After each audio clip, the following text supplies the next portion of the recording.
Qué gusto estar con ustedes. Hoy vamos a seguir con el libro de Tito y hoy vamos a estudiar específicas instrucciones que Dios nos da a las mujeres. En Tito 2, versículo 3 al 5 dice, a las ancianas. Y cuando habla a las ancianas está hablando a mujeres maduras, a mujeres que ya han experimentado cosas en la vida, a mujeres que han escuchado la voz de Dios y han hecho cosas según la voluntad de Dios y han visto cómo Dios se ha manifestado a su favor. Y dice, a las ancianas, enséñales que sean reverentes en su conducta y no calumniadoras ni adictas al mucho vino. Deben enseñar lo bueno y aconsejar a las jóvenes a amar a sus esposos y a sus hijos, a ser sensatas y puras, cuidadosas del hogar, bondadosas y sumisas a sus esposos,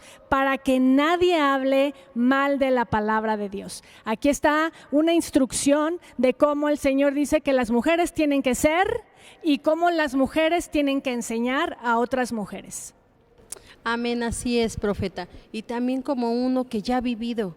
Yo le puedo enseñar a una que apenas se va a casar, a una jovencita, las experiencias vividas. Nosotros debemos de dar ese enfoque, ese hablar con esas personas que aún no han pasado por situaciones difíciles. Aún nosotras tenemos que enseñarles a esas jóvenes. Pablo también quería que la mujer joven se mantuviera ocupada en su hogar. Y podrán decir ustedes, Pablo era machista. No, lo único que quería Pablo es que la mujer tuviera su posición como útil en su hogar. Pablo resalta que nosotras como mujeres somos unas mujeres llenas de amor, llenas de gracia, porque su amor es inagotable para cada una de nosotros y Él quiere que nosotros seamos esas mujeres que enseñemos a otras, como esas mujeres grandes. Y como dice su palabra en Proverbios 14:1, la mujer sabia edifica su casa, mas la necia con sus manos la derriba. ¿Y tú qué quieres ser? ¿Sabia o necia? Instruida por nuestro Señor.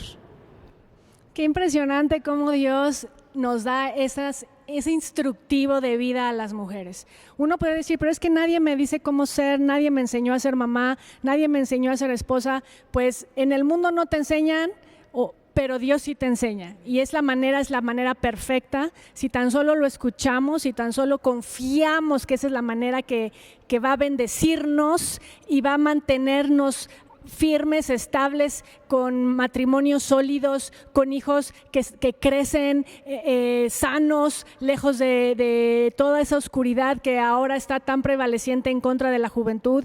Y vemos aquí estas enseñanzas que no son antiguas, estas enseñanzas que no son nada más para las abuelitas, sino que siguen siendo vigentes para nosotros. La palabra de Dios es vigente y seguirá vigente hasta que Jesucristo venga. Nosotros debemos de entender que el Señor nos da instrucciones y en estos tres versículos lo divide en dos temas. Uno, en el comportamiento de la mujer. La mujer, ¿cómo debe de ser? Ya sea una anciana, ya sea una mujer de edad media, ya sea una joven. ¿Cómo debe de ser la mujer? Y dice que actúen con reverencia. Actuar con reverencia es una actitud de temor a Dios, es una actitud de decir, no me pertenezco a mí misma, le pertenezco a Dios y tengo que vivir de acuerdo a lo que Él me dice que yo haga, porque Él me está viendo. A veces se actúa como que nadie me ve, no le tengo que dar cuentas a nadie, y realmente sí tenemos que actuar sabiendo que el Señor nos ve aún en nuestros lugares más secretos. Cuando nadie te está viendo, el Señor sí te está viendo. Así que la primera es con reverencia. reverencia, y que eso se va a demostrar en la manera como hablamos, la manera como nos vestimos, no una manera impúdica, no una manera que está degradando nuestro cuerpo, sino una manera que es reverente a Dios, que estamos mostrando que respetamos el templo de Dios, que es nuestro cuerpo, una manera que es reverente en nuestro trato con los otros, porque la manera como nosotros tratamos también se refleja como ellos nos tratan. Así que es reverente, no calumniadoras. Y esta palabra de calumniadoras en el griego se le dice diabolos. Imagínense de esa palabra de diabolos, calumniador. ¿Y saben por qué? Porque al diablo se le llama al acusador de los hermanos. De ahí viene la palabra calumnia. Una palabra calumnia, acusador de los hermanos, como se le dice al diablo, es palabra que acusa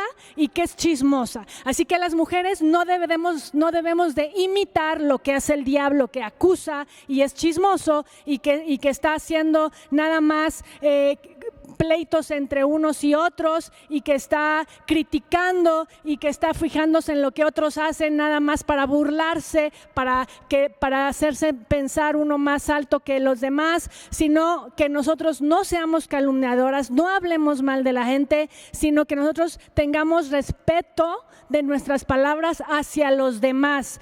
Dice, no esclavos de mucho vino.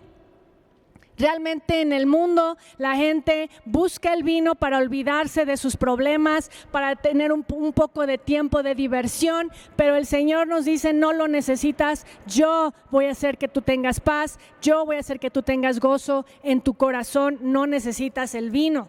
Y dice, las mujeres deben de ser capaces de enseñar lo bueno. ¿Sí? ¿Cómo vamos a enseñar algo que no sabemos o que no vivimos? Sería hipócrita. Así que nosotros tenemos que recibir de Dios y no nada más quedárnoslo, sino enseñarlo. Esos son los 4 rasgos del carácter de la mujer, pero no solo son estos rasgos del carácter, sino también en estos versículos Dios nos habla sobre cómo debe de ser la mujer en el hogar. Habla de cómo tenemos que ser centradas en la familia, y también hay rasgos para las mujeres en esa familia.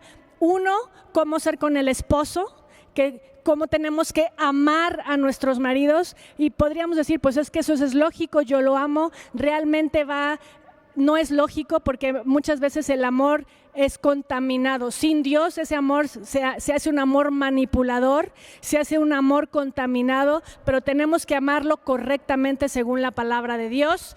Amar a nuestros amigos, y se va a demostrar en cómo lo respetamos, cómo lo honramos y aún cómo nos damos a ellos en nuestro tiempo íntimo con ellos. También cómo amamos a nuestros hijos, y eso se refleja en cuánto tiempo le damos a nuestros hijos, cómo nos quedamos en casa para educarlos y guiarlos y ayudarlos y llevarlos para que no se alejen. Y punto número 3, ser sumisos a los esposos. Esta es una palabra que muchas mujeres pueden quedarse escandalizadas de cómo voy a ser sumisa a mi esposo. Realmente esta palabra es clave. Saber que el Señor le ha dado a Dios, a los hombres, el liderazgo de la casa, y a nosotras, mujeres sabias, el poder impulsar a nuestros esposos con palabras sabias, con amor, con buenas tácticas para que podamos cuidar bien el hogar, y dejando que el esposo tenga el liderazgo del hogar. Así que bueno, aquí están todas las tácticas, todos los tips, todas las enseñanzas clave. Llevémosla a cabo y el Señor se glorificará en tu vida y en tu hogar y en tus generaciones. Nos vemos.